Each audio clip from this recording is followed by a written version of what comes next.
All right, let's try this again.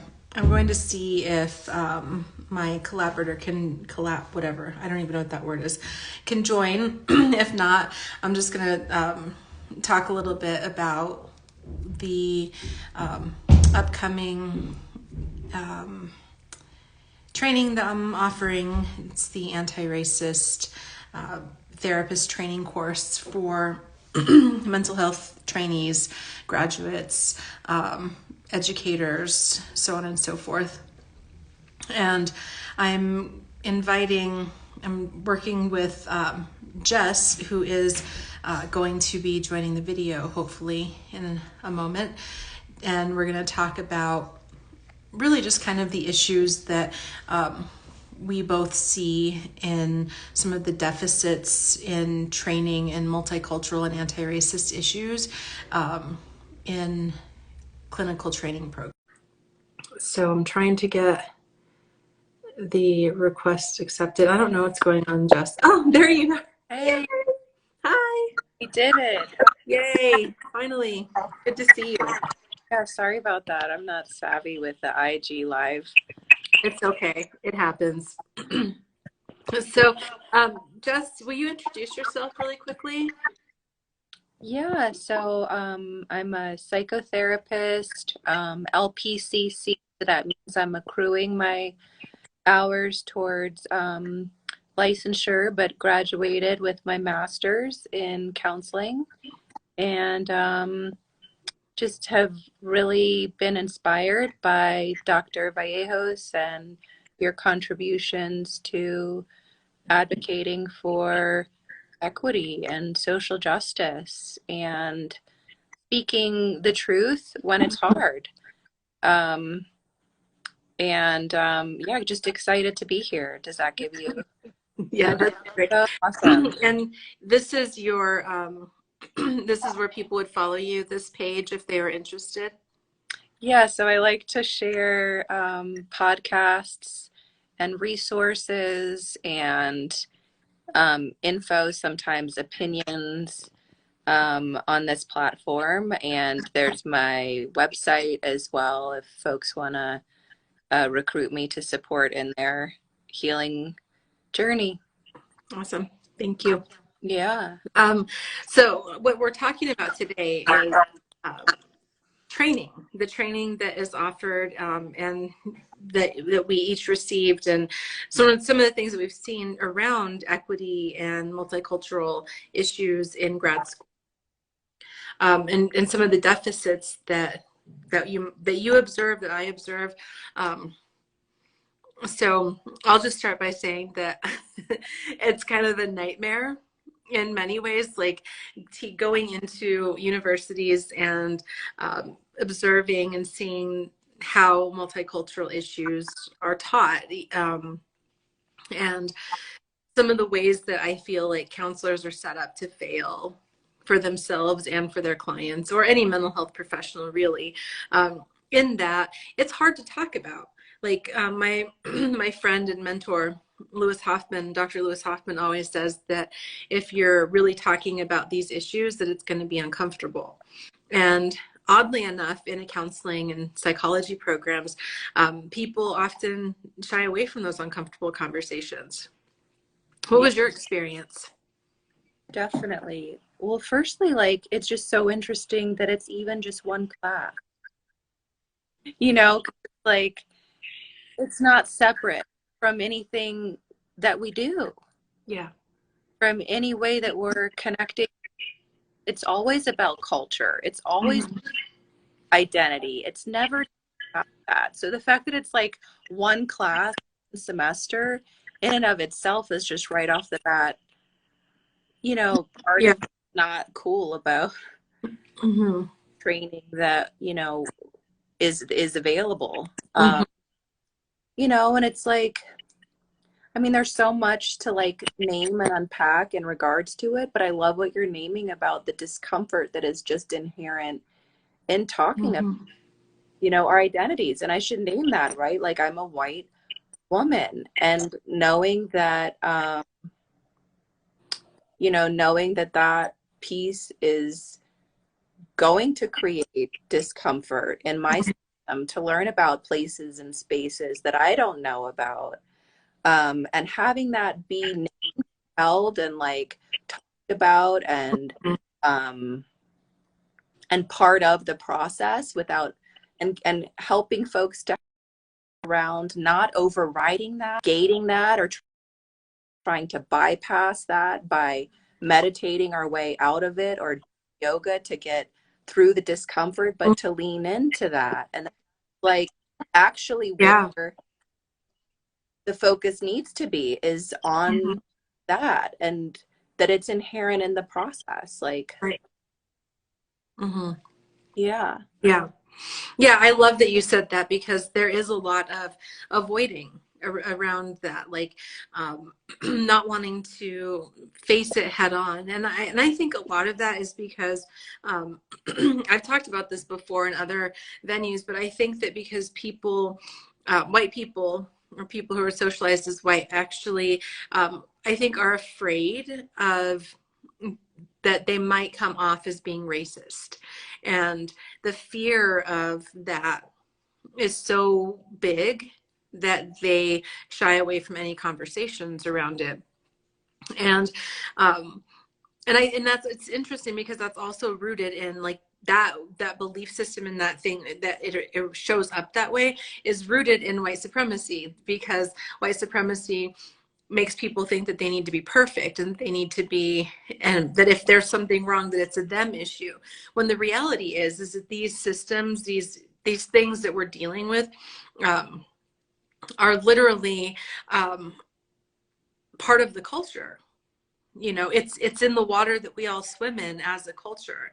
So we're all impacted by race and racism. We're all impacted by patriarchy, by white supremacy. Like, we're all impacted. And it's not anybody's, like, it's not anybody's fault that we're socialized in these ways. It's our responsibility to change it. Absolutely. Absolutely. And like, you know, I was thinking about this today. It's like, how do we support folks, and like this fine line of like supporting but not coddling, holding people accountable but not bypassing, like that nuance and that edginess, but also that simplicity of just like, okay, how do we show up for this? Mm-hmm. And yeah, and I love the piece you're naming around the perfection, which shows up, but it's almost like, how do we just get over ourselves enough, Mm-hmm. show up for what matters, which is that we all get to be here. Yeah. Yeah. And if we can't get over these pieces of our egos, and like I say, our, and what I mean by our, I mean white folks, then we won't be able to show up for the work. You know? And Right. so, how Right. do we support people to be able to hold these identifications or our egos, you know, like our shame parts and our pride parts, and to say, me too, okay, and now what are we going to do? Right. Right. That's Yeah. That's Sorry, I interrupted you. No, go ahead. I think it's huge. I think you're right that that's such a huge barrier, is like, you know, kind of admitting like I too have these uh, these issues, and I too need to do better and to change and to evolve. Again, I think it's because it's rooted so much in personal failing, right? That if a person is like, oh my gosh, I just realized that I have this, you know, unconscious bias, then I'm a terrible person. And I think that it was Bell Hooks that said, was it Bell Hooks, um, that truth without empathy is just cruelty, right? Mm. And I think that we can deliver these truths with compassion without coddling, right? Because I'm not going to hold anybody's hand in this, like, not like, but I will hold space, right? Does that make sense? That like, it's hard, and it's hard to admit, or it can be, but it's like anything, once you've practiced it for a while, it gets easier. So I'm thinking of like, I was teaching a class last semester, and I said something, and I don't remember the phrase that I used, but I think I used compulsive overeating. And one of my students who is an activist for larger bodied people told me that's actually not the language that we like, and what we like to use is this. And I was like, oh great, thank you for telling me that. And I wrote it down and kind of learned. And that was that. And that's how we do it. That's how we when we say something, right, when we use language out of context or inappropriately and someone calls us out, if we can just say thank you and move on, then it doesn't become an ego thing. It's when we hold ourselves to the standard of you have to be perfect and you can never make any mistakes that we become a problem. Absolutely. Absolutely. And like being able to model that and hold that with each other, you know, and I get curious about this to you, Dr. V, around this piece of like, yes, like let's model like making mistakes in front of each other and having compassion for that and like appreciating that we're showing up. But that's Mm-hmm. a piece of like harm, right? Like mistakes can cause harm. And so it's like, how do we hold both of those pieces of like taking risks, Mm-hmm. not wanting to like, you know, especially as a white woman, to not take a risk that's really going to have Mm-hmm. consequences Right. for a negative impact for somebody. Right. Well, and I think that that's where like education comes in, because what I've noticed in my uh, work is that I've noticed that a lot of times people become aware. They're like, oh my gosh, I just realized that racism is really bad in the US, because that's our cultural context. And as a white person, I need to do something. And then there's like this immediate jump to like take action and to start calling oneself an ally and start trying to do things. And what's missing in that is there's like a necessary growth and learning time, right? There's a necessary period of time where, like you mentioned earlier, sitting with the discomfort, where you just sit and you're quiet, right? And you're learning and you're absorbing as much information as you can. I'm using you in the general term, not you, but because that lessons, like the more that you know, the less mistakes that you'll make, right? The more that you kind of immerse yourself in this knowledge, the better you will be at navigating the things.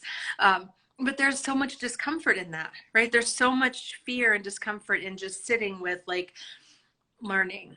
And I have a lot to learn, and I'm going to just sit here and learn and be quiet in the meantime. Yeah, I love what you're naming. And I just want to name, like, in front of everybody, I've made the mistake of talking too soon, of saying too much, of not shutting up, of not sitting down.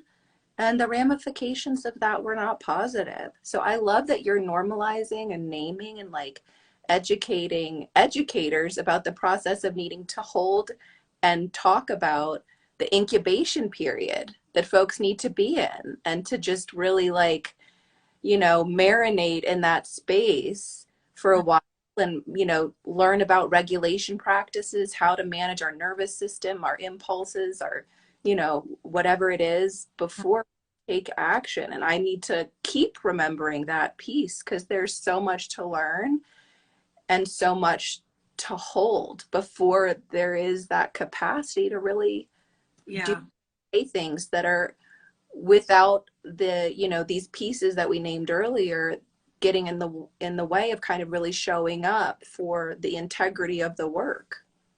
Yeah. Yeah.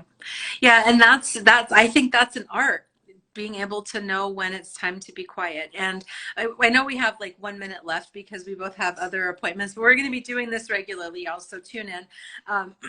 But it's that even some like, I think a lot of times people think that like someone like me, that because of my social locations being a Latino, that I just came to this naturally, but I didn't. Like I had to learn too. I had to learn how to have the conversations, and I had to study, and I had to learn the language, and I made mistakes, and I said things that were wrong, and I'm still right. I'm still learning and learning and growing and transforming every day. And that's part of the process, is that it's not, you don't ever get there in this, right? You never reach the point where you're like, I'm there, I'm at the pinnacle of success. Of you don't, you just keep growing. we change, the world changes, language changes, understanding changes, and we have to be willing to be flexible and grow. Yeah, it's definitely not for the faint of heart. No.